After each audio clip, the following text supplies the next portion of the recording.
প্রথমবার যখন আমি অনুমতি চেয়েছিলাম তখন 1 নম্বর কেস ছিল মাননীয়া শেখ হাসিনার বিরুদ্ধে। তো তখন আমি হসপিটালে থাকার কারণে আমার এক কলিগকে দিয়ে পাঠিয়েছিলাম। সেটা কোর্ট তখন রিগ্রেট করলো এই কারণে যে অলরেডি নাকি অ্যাপয়েন্টমেন্ট দিয়ে দিছে, অলরেডি নাকি না দিয়ে দিছে। পরবর্তীতে আমি এনিয়াও উইলিংলি রাজি হইলাম মাননীয়া শেখ হাসিনার বিরুদ্ধে 2টো মামলাই করার। কিন্তু প্রথম মামলার জাজমেন্ট বের হওয়ার সাথে সাথেই দেখলাম ইউটিউবে যে মাননীয়া শেখ হাসিনা উনি যেটা বলছেন সেটা আমি যেটা পাইছি সেটা হচ্ছে যে উনি বলছেন যে এই এমনই একটা হইলো সেখানে জেডাই খান পান্নার যাওয়ার কথা ছিল কিন্তু সেও যায় নাই। আর কোর্ট বললেন, ট্রাইব্যুনাল যেটা বললেন যে সেটা নাকি শুনছেন তারা যে পান্নাকে যেতে দেওয়া হয় না। তো দুইটা একটু ডিফারেন্ট। আর দ্বিতীয়ত বলা হলো যে আপনি যে পরবর্তীতে রিগ্রেট করলেন, আমরা মধ্যে রিগ্রেট করছি লেখা আছে সেখানে যে আমার ব্যক্তিগত এবং শারীরিক কারণে আমি মাননীয়া শেখ হাসিনাকে প্রতিনিধিত্ব করব না। কারণ এখানে আমি একটা মিডিয়ায় নাকি বলছিলাম, আমার খেয়াল নাই কখন কি বলি, যে আদালতের প্রতি আস্থা নাই। তো আমি এটা তো স্বাভাবিক যে কোর্টের বিরুদ্ধে আস্থা নাই এই ধরনের মামলা কিন্তু দিতেন। পূর্ব পাকিস্তান সুপ্রিম কোর্টের চিফ জাস্টিস ছিল চিফ জাস্টিস হাসান ইমাম, তার বিরুদ্ধে অনাস্থার একটা প্রস্তাব নিয়ে এসেছিলেন যে ওই কোর্টে মামলা করবেন না। কেন? যে আপনার উপর আমার ক্লায়েন্টের আস্থা নাই। কে করছিলেন?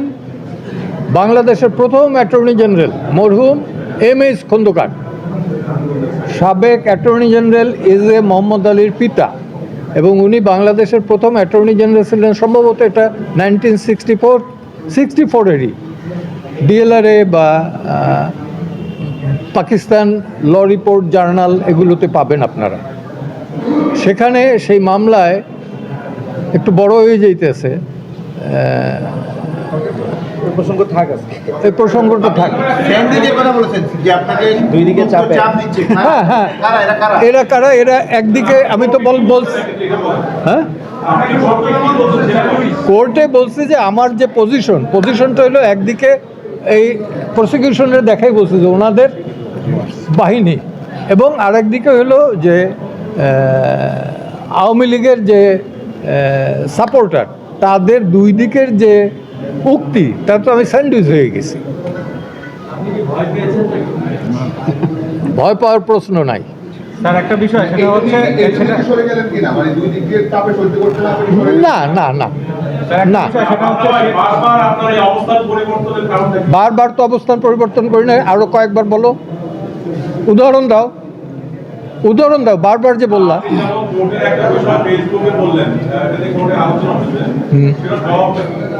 কি কোনটা? আচ্ছা, আপনি ফেসবুকে আপনি ফেসবুকে যেটা বলছিলেন যে আমার ক্লায়েন্ট এই কোর্টের প্রতি আস্থা নাই, এই কারণে আমি এটা মামলা লড়তে পারি না, এটা আপনি আপনার ফেসবুকে, আমরাও এটা নিয়ে নিউজ করেছিলাম। কোর্ট বলছে যে এই যে কথাটা আপনি বলেছেন তার মাধ্যমে আপনি ট্রাইব্যুনালকে প্রশ্নবিদ্ধ করেছেন। আপনার বক্তব্য কি?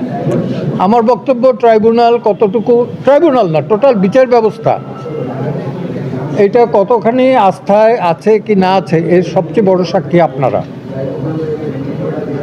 তো সমাজের আয়না। আপনারাই বলতে পারবেন যে মানুষ পুলিশ এবং বিচারের দ্বারস্থ কখন হয় এবং হয়ে তারা সন্তুষ্ট কিনা।